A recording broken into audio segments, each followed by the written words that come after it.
Café De Paris butter has a lot of ingredients. I think originally it has kind of 30, 37 ingredients. Why would I say those two numbers when they're 7 numbers apart? Ridiculous.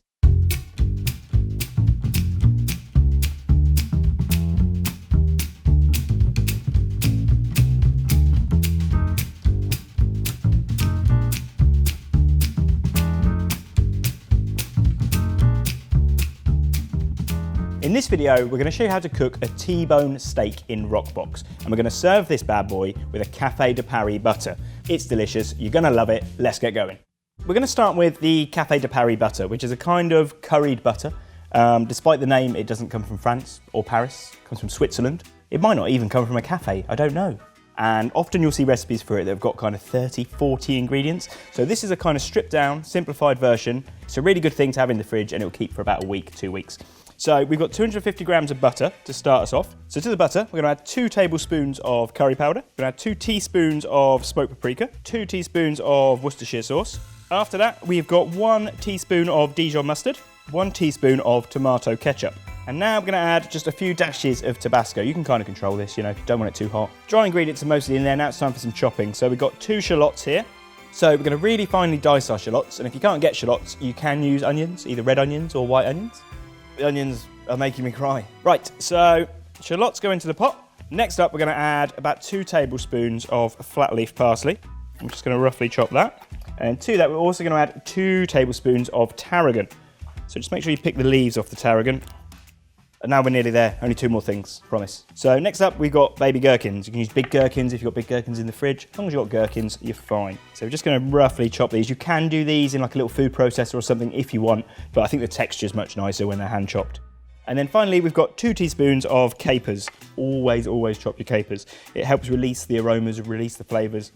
So now we're going to roll this butter into a kind of sausage shape. So we can kind of cut it into little coins to melt on top of the steak. With the chopping board in front of you to hold the cling film in position, just pull the cling film out and wipe it so it's smooth. And now we're just going to mix our butter together. Right, so once it's all been mixed together, it should go this kind of dark colour. Always use unsalted butter and always make sure your butter is soft. When the butter's soft, it's obviously easier for us to mix together, and we use unsalted butter so we're in control of the seasoning. Okay, get it all on there. Pull the cling film over the top and turn the butter over. So you end up with this. It's kind of looking more round, but not quite yet. So if we just kind of shape it into the round shape that we're looking for and start to roll it gently, and you can see the cling film's getting stuck on the chopping board there. That's what's giving us our resistance, to give us a nice smooth cling film, nice smooth roll. So just put it towards you. We're just going to get it a bit more polished, a bit more professional. And to do that, we're going to use our thumb and forefinger, squeeze the cling film one side and roll it around our thumb. And tuck that over, and exactly the same the other side. So thumb and forefinger, squeeze it tight, and then roll it towards the end of the chopping board. And you'll end up with something that hopefully looks a bit like this. Get it in the freezer, it'll firm up really quick, otherwise just put it in the fridge and it'll be ready in kind of 4 or 5 hours. So our T-bone steak has been out at room temperature for kind of 30, 40 minutes and patted dry of any moisture. Patting it dry is going to mean we get a really nice kind of bark on it and it's not going to stew in its own juices. And by bringing it up to room temperature, we're going to get a really nice even cook throughout the whole bit of meat. So first thing we're going to do is preheat our pan. Roccbox is fully saturated on full flame, and that is up to 500 degrees Celsius or 900 degrees Fahrenheit. The great thing about T-bone is it's kind of double bubble really. On this side of the bone, we've got a sirloin. On this side, we've got a fillet. Because there's the bone separating them and they cook on the bone, it means they can retain their moisture really well, give us a really tasty steak. This T-bone has been dry aged for 28 days. So by dry aging, it means that we will end up with this beautiful marbling, beautiful depth of flavour to it as well, rather than wet aging where the moisture remains in the steak and we tend to end up with something that's a bit more flaccid when you cook it. So our T-bone, we're just going to rub this with a little bit of oil.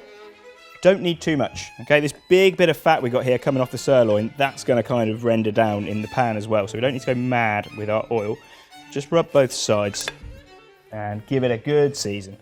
Our steak is oiled, seasoned and ready to rock and roll, so let's grab a hot pan. So this sirloin side with the fat is going to face towards the back of the oven. That way it's getting the flame, the naked flame, that fat will start rendering, crisping, going really nice. And the slightly more delicate fillet is going to sit at this side of the pan. And straight back into Roccbox. So after about a minute or so, you'll see this fat just starting to char up really nicely around here. Flip him over.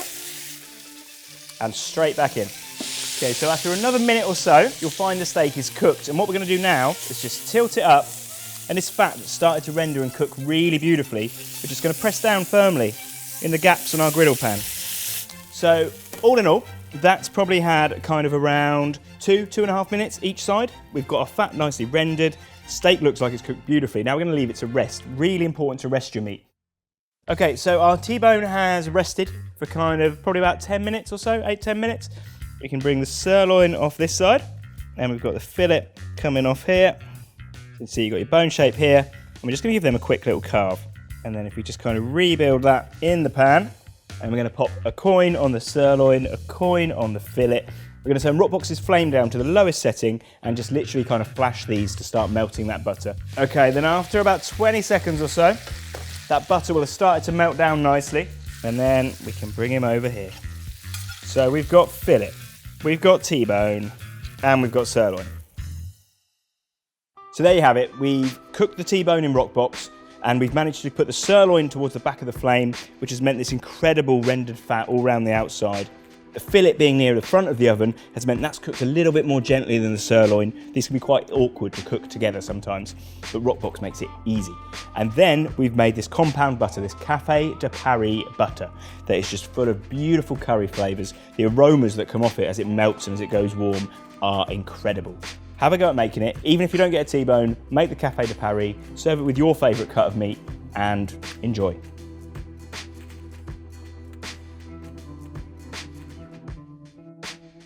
Let's try again. But I don't know how many times you want to repeat that. Double bubble on the flesh was a weird line. Cool. I love the double bubble. Okay. I think we just got to admit that we literally hate each other and what each other says. Maybe we should just do this twice a week.